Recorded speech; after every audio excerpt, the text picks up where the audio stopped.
I, 48F, am at my wit's end with my daughter Shelley, 23F, and her boyfriend Alex, 28M. The situation has gotten completely out of hand, and I need advice on how to handle this mess. This will be a long post, so please bear with me. I never thought I would be writing something like this about my own daughter. First, some background. Shelley has always been a smart girl but somewhat impulsive with her decisions. After her father passed away when she was 10, I met Tom, 51M, and we got married when she was 12. Tom has been an amazing stepdad, always treating Shelley like his own daughter. He even paid for her college education and helped her get her first apartment when she graduated. 6 months ago, Shelley moved back home after losing her job at a marketing firm. She had worked her way up to junior account manager in just 2 years, but got laid off during company restructuring. The layoff hit her hard because she had just signed a lease on a new apartment and bought a car. Tom and I helped her break the lease and took over her car payments temporarily. We have a comfortable 3-bedroom house in a nice neighborhood, and initially, we were happy to help her get back on her feet. 3 months ago, Shelley started dating Alex, who she met through a mutual friend at the local bar. At first, Alex seemed decent enough. He had a job in IT at a local company and his own apartment. He would come over for dinner sometimes, usually bringing wine or dessert. While Tom wasn't his biggest fan, something about Alex's stories didn't add up. We tried to be welcoming for Shelley's sake.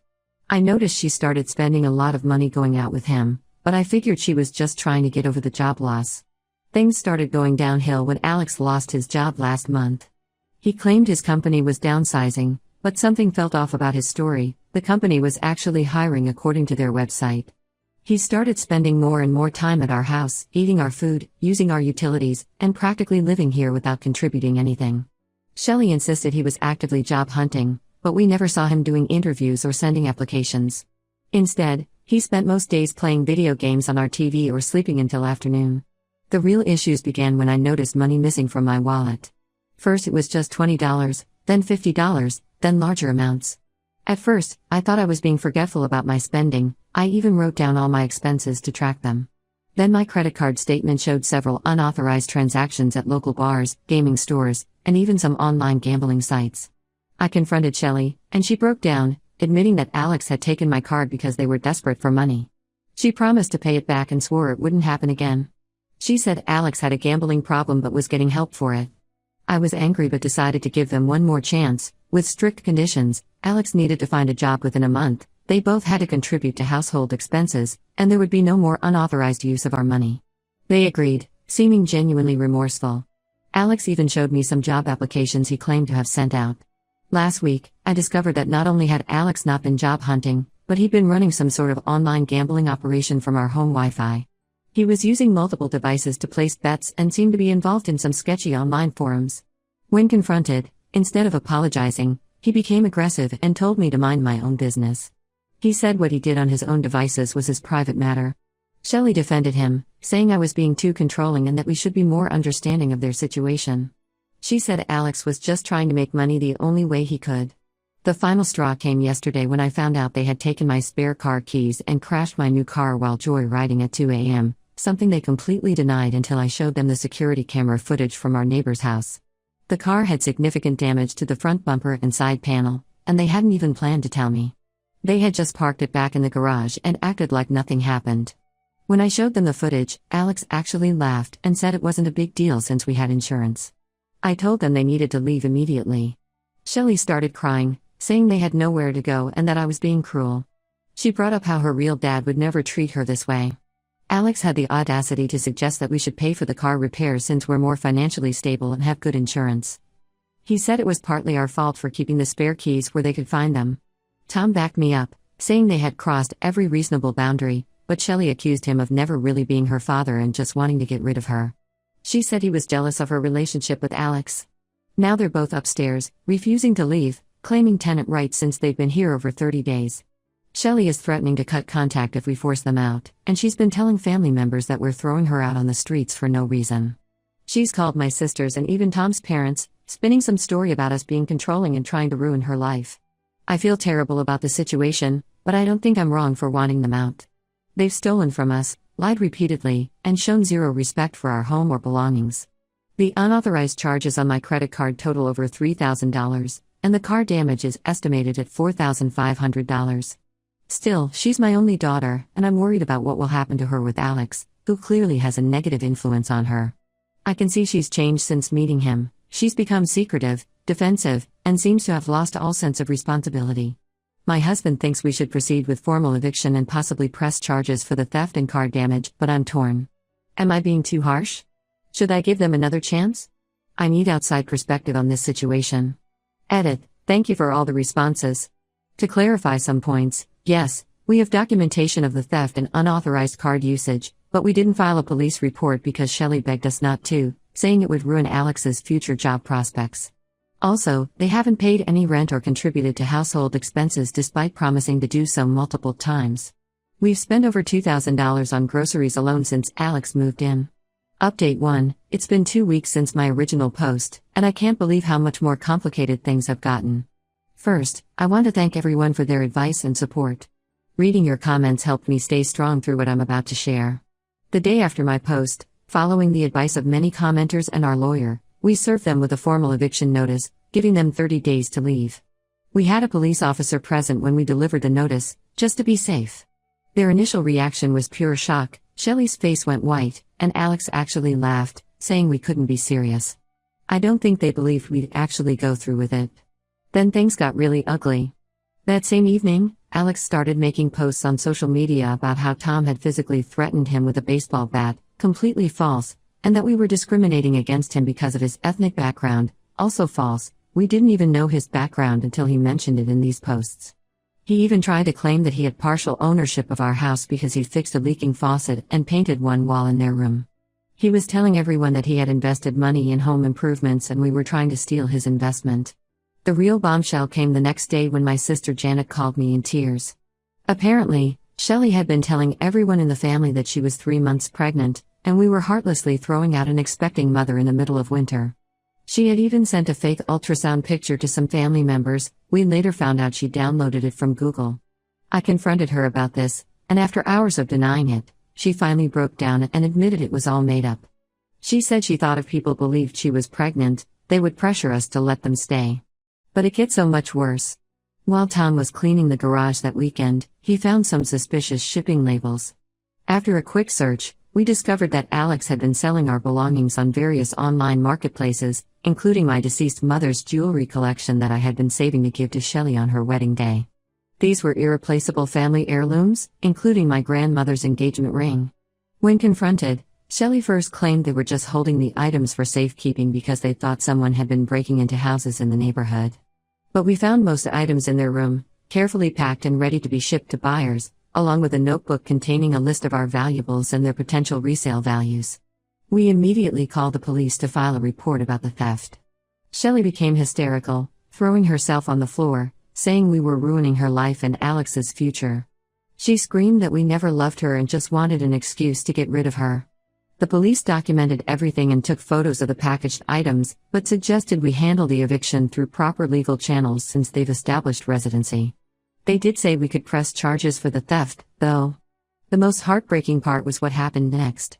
While gathering evidence of the theft, we found Shelley's laptop open in the living room with her notes app visible. She had been keeping a detailed log of their plans to sell more of our things to fund Alex's gambling habit. She actually wrote that we deserved to have our things sold because we were too well off and needed to learn to share our wealth.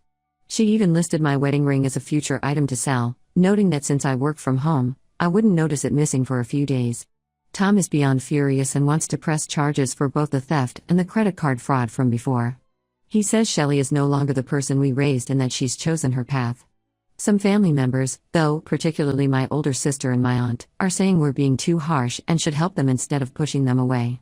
They keep bringing up how Shelley lost her father young and might be acting out because of unresolved trauma. But after discovering all these lies and calculated plans to steal from us, I don't know how we can ever trust them again. For now, they're still in the house but barely speaking to us. We've moved all valuables to a safe at my sister Janet's house, the one who's actually supporting us, not the one defending Shelley. Alex spends most of his time in their room doing who knows what on his laptop. We've blocked his access to our Wi-Fi, but he seems to be using his phone as a hotspot. Shelley only comes out to get food, usually late at night when we're in bed. We've had to start locking our bedroom door at night because we don't trust them anymore. I'll update again when there are any major developments. This whole situation is breaking my heart, but everyone's comments have helped me stay firm in my decision. I never thought my own daughter would turn into someone who could lie so easily and steal from her own family, but here we are. Edit. Some people asked about cameras. Yes, we've installed them inside and outside the house now. Also, we've documented everything and have copies of all the online listings where they try to sell our things. The police have copies too. Update 2. It's been a month since my last update, and the situation has taken several unexpected turns that I'm still trying to process. I almost didn't want to write this update because it feels surreal, but I know many of you have been asking for one. First, the good news, Shelly and Alex are finally out of our house. But the way it happened was completely unexpected and honestly terrifying. 2 weeks ago, while Shelly was at a job interview, yes, she finally started looking for work after we cut off their access to our food and Wi-Fi, Alex suddenly disappeared with most of their belongings. He took whatever money they had saved, Shelly's laptop, her phone, all their clothes, and even the small TV we had let them use in their room. When Shelly came home and found everything gone, she had a complete breakdown. That's when everything started coming out. Turns out Alex had been lying about his background from the start. His real name is Andrew Miller, he's actually 35, not 28, and he's still legally married with 2 kids in Michigan. He's been using the name Alex Chen and a fake birth date on all the documents he showed us. Shelly found this out when she finally went through his wallet after he left and found his real ID hidden in a secret compartment. She also confessed something that made my blood run cold. They had opened several credit cards in my name using the information they stole from our home office. I immediately checked my credit report and found over $15,000 in fraudulent charges spread across 5 different cards. They had been using these cards for months, carefully making minimum payments from my checking account, which explained some of the missing money, to avoid raising suspicion. They had even opened a card in Tom's name but hadn't used it yet. We filed a police report immediately, and that's when we learned the full extent of Alex/Andrew's scams. The detective told us he has a history of similar cons in 3 other states. His pattern is usually the same: he finds vulnerable young women, moves in with them or their families, runs up debt in their names, and disappears with whatever he can steal. In one case, he convinced a family to remortgage their house to invest in a fake business opportunity. Shelly is cooperating with the investigation now, but she's completely broken. She finally admitted that she knew about some of his lies. She had caught him in several inconsistencies but was too embarrassed to admit she'd been fooled. She said he always had a way of explaining things that made her doubt her own judgment. She also revealed that he had been pressuring her to convince us to add him to our house deed, claiming it would help his credit score for their future together. Tom's reaction surprised me. While he's still angry about the credit card fraud and theft, he's being supportive of Shelly now. He says she's still young and deserves a chance to learn from this mistake. He pointed out that Alex/Andrew was clearly a practiced con man who knew exactly how to manipulate people. However, Tom is firm that she needs to move out and take responsibility for her actions, no more enabling. The police are building a case against Alex/Andrew, and apparently, we weren't his only victims during his time here. He had been running similar scams with at least 2 other families in our area. One family lost over $30,000 to his investment scam. The detective says they're working with authorities in other states to track him down. I'm working with the credit card companies to dispute the fraudulent charges, and thankfully, they're being understanding since we have a police report. We've frozen all our credit reports and are working with a fraud specialist to protect ourselves going forward. The detective advised us to check all our accounts carefully as these types of scammers often have ways of accessing accounts even after they're gone. For now, Shelly is staying with her friend while she looks for her own place. She's been giving statements to the police and trying to piece her life back together. I can see she's genuinely remorseful, but there's a long way to go before we can trust her again. She's started applying for jobs and has promised to pay back whatever she can of the stolen money. I'll update again if anything major happens, especially if they catch Alex/Andrew. The detective seems confident they will, as he apparently always tries this scam again in another state. Edit. For those asking about our house security, yes, we've changed all locks, security codes, and passwords. We're also installing a new security system this week. Update 3. Final update. It's been 3 months since everything fell apart, and I think it's time for a final update. A lot has changed, mostly for the better, but there are still some complicated feelings to work through. The biggest news is that Alex/Andrew was caught trying to pull the same scam in Florida. He had already moved in with another woman and her family, using yet another fake name, when one of the detectives working our case recognized him from surveillance footage at a local casino. He tried to run but was caught, and he's now facing multiple fraud charges in 3 different states. The detective said they found notebooks detailing all his scams, including plans to target more families in the area. Shelly had to testify against him in the preliminary hearing. It was hard for her to face him, but she did it. She broke down when she saw that his wife, his real wife from Michigan, was there too with their kids. Apparently, he had been doing these scams for years while telling his wife he was traveling for work. The prosecutor says he's looking at significant prison time given the amount of money involved and the number of victims. On the financial front, things are slowly getting resolved. The credit card companies forgave the fraudulent charges after we showed them the police reports and court documents. We're still dealing with some paperwork, but at least we're not on the hook for the $15,000. We also recovered some of our stolen items that Alex had pawned, including my mother's jewelry, though several pieces are still missing. Shelley has moved into a small apartment and found a steady job at my friend's company. She's in the accounting department. Ironic, I know, but they're keeping a close eye on her. She's paying her own bills and has even started setting aside money to repay us for what she helped steal. It's not much, but it's a start. She knows it will take years to pay back everything, and even longer to rebuild trust. Tom and Shelley have started rebuilding their relationship, but it's a slow process. She finally gave him a real apology for the horrible things she said and admitted she was wrong about everything. They meet for coffee once a week to talk. Tom says she reminds him more of her old self now, the person she was before Alex came into our lives. As for me, I'm still processing everything. We've installed better security systems and cameras around the house, upgraded our home office security, and I check our credit reports religiously now. I've become much more cautious about who I trust, maybe too cautious sometimes. The whole experience has changed me in ways I'm still discovering. Shelley visits for dinner once a week, but she knows she can't live with us again. That's a firm boundary we've set.